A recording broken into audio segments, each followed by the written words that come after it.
जैसे अभी कहा कि वक्फ बोर्ड की तरफ से कोई भी नोटिस दी नहीं गई है। एक्चुअली ये नोटिस वक्फ ट्रिब्यूनल की तरफ से दी गई है, जो कि एक कोर्ट है। वक्फ ट्रिब्यूनल में एक प्राइवेट पर्सन ने एक पिटीशन फाइल की थी, जिसमें उसका क्लेम है कि जो 300 एकड़ प्रॉपर्टी है गांव की, उसको वक्फ डिक्लेयर किया जाए। तो जो कुछ रूटीन प्रोसीजर है कोर्ट की, उसके हिसाब से कोर्ट के थ्रू नोटिस इशू की गई है वो फार्मर्स को उनकी साइड अपनी साइड रखने के लिए। लेकिन जो न्यूज़ चल रही है वक्फ बोर्ड की तरफ से दावा किया गया, ये सरासर गलत है और हम इस बात का खंडन करते हैं।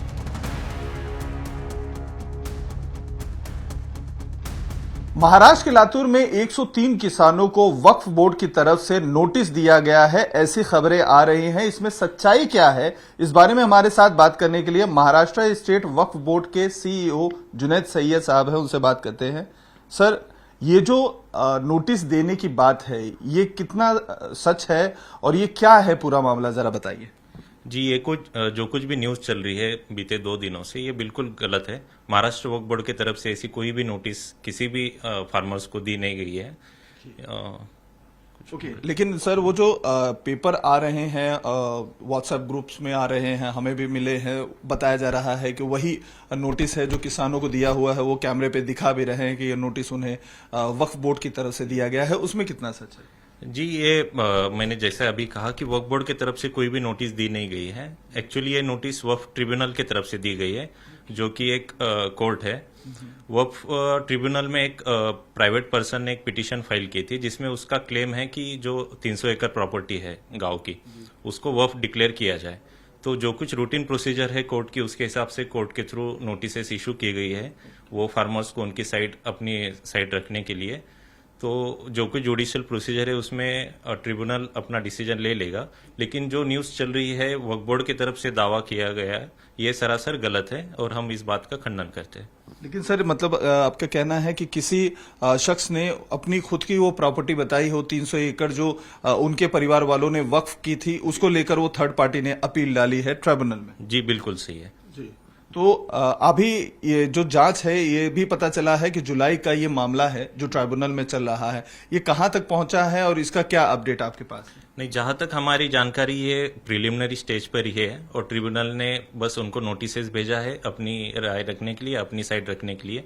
फार्मर्स की तरफ से जो कुछ उनकी साइड रखी जाएगी, फिर ट्रिब्यूनल वक्फ बोर्ड की भी साइड सुन के उस पर अपना डिसीजन दे देगा। तो सर, इसमें जो कागजात होते हैं सबसे ज्यादा जरूरी होते हैं, क्योंकि किसानों का ये कहना है कि 3rd जनरेशन 4th जनरेशन से वो उस जमीन पर रहते आए हैं, उनके पुश्तैनी जमीन है। तो क्या उसमें कागजात भी देखे जाएंगे प्रूफ के तौर पर? जी बिल्कुल, ट्रिब्यूनल जो है कि कोर्ट के जैसा काम करते हैं, तो जो कोई कागजात जरूरी है वो फैक्ट के हिसाब से वो सब देख के ही वो उनका डिसीजन ले लेंगे। सर, इसमें क्या डरने की जरूरत है, क्योंकि किसान काफी ज्यादा डरे हुए हैं कि उनकी जमीन चली जाएगी, उनकी जमीन उनसे छीन ली जाएगी। तो इसको किस तरीके से देखते हैं? क्या डरने की जरूरत है, या जो अगर जायज है, जिनकी जो जमीन है किसानों की, उनके पास ही रहेगी? क्या कहेंगे? नहीं, अभी ये जो कुछ मैटर है अभी सब जुडाइस है, तो इस पे कुछ ज्यादा मैं बताना नहीं चाहूंगा। लेकिन फिर भी जो माहौल बन रहा है या जो कुछ न्यूज रिपोर्ट हो रही है कि वक्फ बोर्ड की तरफ से इनकी जमीन छीनी जाएगी, तो ऐसा कुछ नहीं है। वक्फ बोर्ड की तरफ से ऐसी कोई क्लेम नहीं किया जाने वाला। जो कुछ डॉक्यूमेंट्स है वो कोर्ट अपने लेवल पे चेक करेंगे और कोर्ट का जो सही लगेगा वो अपना डिसीजन दे देंगे उसमें। सर, आखिरी सवाल मेरा है कि पॉलिटिकल जो है ये बहुत बड़ा इश्यू हो गया है। कई नेता जो है ये कह रहे हैं कि वक्फ बोर्ड को लेकर काफी सारी शिकायतें उन्हें मिल रही है, काफी सारी शैतानियां बोर्ड की तरफ से की जा रही है, वो उनके शब्द हैं। तो इसको किस तरीके से देखते हैं? उनका कहना है कि उनकी शिकायतें और भी मिली है और हम सरकार में रहते हुए इस मामले की पूरी जांच कराएंगे और वक्फ जिन चीजों को इलीगली तरीके से कब्जे में करके रखा है उसे भी छुड़वाएंगे। नहीं, देखिए, अभी जो बीते दिनों से बहुत सारी न्यूज आ रही है वक्फ बोर्ड के रिगार्डिंग, तो ये ज्यादातर चीजें आपके भी नजर में आई होंगी, ये सभी गलत रिपोर्टिंग है या फेक न्यूज है। अभी जो जैसे लातूर का जो न्यूज चल रहा है बीते 3 दिनों से वक्फ बोर्ड के नाम से, ये भी फेक न्यूज है। वक्फ बोर्ड ने ऐसे कुछ क्लेम नहीं किया।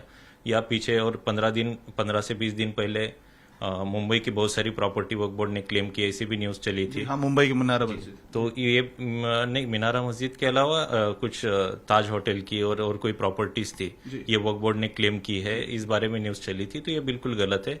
वक्फ बोर्ड ने ऐसा कुछ भी बीते 1 साल में क्लेम नहीं किया है, कोई भी प्रॉपर्टीज वक्फ है ऐसी नहीं। तो बिल्कुल गलत है एलिगेशंस वक्फ बोर्ड के ऊपर जो हो रहे हैं।